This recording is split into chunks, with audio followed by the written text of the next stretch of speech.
Perkenalkan, nama saya Noval Ezim, NIM 200021. Saya akan mempresentasikan tugas kedua tentang perbandingan akurasi algoritma KNN, Naive Bayes, Decision Tree, dan Random Forest dengan menggunakan dataset mobil.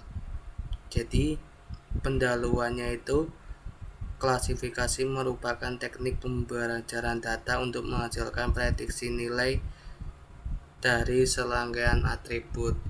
Klasifikasi banyak digunakan untuk memprediksi keras pada label tertentu, yaitu dengan mengklasifikasi data, membangun model berdasarkan training set dan nilai-nilai label kelas menurut referensi Adi Tanggalayu. Terus data meaning adalah nilai tambah dalam suatu bentuk informasi yang tidak diketahui secara manual dari database. Referensi dari Lawrence, Anne Savilla, dan kawan-kawan. Selanjutnya, data meaning merupakan salah satu cabang ilmu komputer yang saat ini banyak digunakan di era big data saat ini. Menurut referensi dari Abdul Hasim dan kawan-kawan tahun 2022, pada perkembangan industri otomotif, mobil telah memasuki peran penting dalam mendukung aktivitas individu dan bisnis. Perubahan dari alat transportasi sederhana menjadi kebutuhan pokok yang terintegrasi dengan adanya teknologi modern menurut referensi Hadi Immanuel dan kawan-kawan pada tahun 2025. Dalam penelitian ini bertujuan untuk membandingkan performa 4 algoritma machine learning, Random Forest, Decision Tree, KNN, dan Naive Bayes. Terus dataset yang digunakan mencakup data spesifikasi mobil seperti harga beli, biaya perawatan, dan lain-lain. Diharapkan hasil penelitian ini dapat memberikan wawasan mengenai algoritma machine learning yang paling sesuai untuk sistem klasifikasi mobil. Ini mengimport library-nya, ada import pandas, import matplotlib, scikit model, processing, nightbot, naive bayes, tree ensemble, metric akurasi score, report, dan metriknya. Persiapan datanya itu, dataset yang dipakai dalam penelitian ini berasal dari UCI Machine Learning Repository, yaitu dengan dataset Car Evaluation Dataset. Dataset ini berisi data penilaian mobil berdasarkan 6 atribut: buying, main, doors, person, nightbot, safety, sesuai dengan kolom target class ini. Mohon maaf kalau misalkan programnya tidak berbentuk gambar seperti ini. Ini codingannya, siapan data. Ini saya mengimport datasetnya itu menggunakan link URL. Terus menamai kolom agar mudah dipahami: harga beri, biaya perawatan, jumlah pintu, kapasitas penumpang, akurasi bagasi. Menampilkan 5 data. Pertama, tahap awal observasi data mini. Dataset ini berjumlah 1728 baris data dan terdiri 6 atribut serta atribut target class. Terus selanjutnya pembersihan dan transformasi data. Ini lebih ke pembersihan data karena seluruh atribut bersifat kategorikal, maka dilakukan konversi ke bentuk numerik agar dapat diproses oleh algoritma machine learning. Proses ini menggunakan metode label coding seperti contoh seperti ini. Label coding for core in data columns, label encoder data. Tiap kolom pada data set dikonversi menggunakan label encoder agar data berupa angka perulangan for.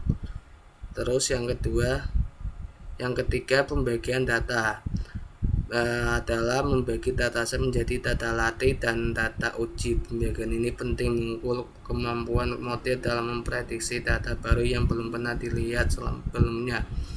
Ini programnya. Ini jadi penjelasan dari program ini itu berisi seluruh atribut independen fitur input. Y berisi atribut target yaitu kelas fungsi, train, test, split. Jadi membagi data dengan proporsi 80% data latih dan 20% data uji. Parameternya 42. Terus yang keempat normalisasi data. Karena beberapa algoritma seperti KNN sensitif terhadap skala data, maka dilakukan proses normalisasi menggunakan standar skaler. Ya, tujuannya agar semua fitur memiliki skala yang sebanding. Jadi ini codingannya skaler. Terus penjelasan dari codingan ini menghitung nilai rata-rata standar deviasi dari data latih. Yang standar ini data latih kemudian diubah ke skala standar. Terus pembangunannya pada tahap ini menggunakan 4 algoritma seperti tadi yang saya jelaskan, KNN, Naivers, dan lainnya. Ini codingannya KNN. Nah, ini ada KNN, Naivers, klasifikasi, tes. Nah, ini random forest. Keempat model parameter seperti N-Neighbor 5, KNN, dan N-estimator 100 random forest ditetapkan untuk mengatur perilaku model perorangan for, digunakan agar setiap model dilatih secara berurutan. Terus evaluasi model, ini evaluasinya modelnya.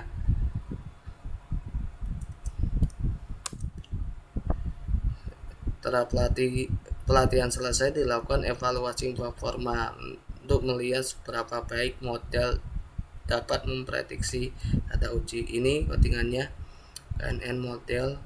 Ini menghitung akurasinya. Jadi akurasinya itu berapa? Masing-masing model memprediksi. Tes karet. Visualisasi hasil evaluasi dibuat agar lebih mudah diamati. Ini codingannya. Ini untuk menghasilkan grafik batang menggunakan Sharpbound untuk memperlihatkan perbandingan akurasi. Hasil menunjukkan bahwa random forest menghasilkan akurasi tertinggi.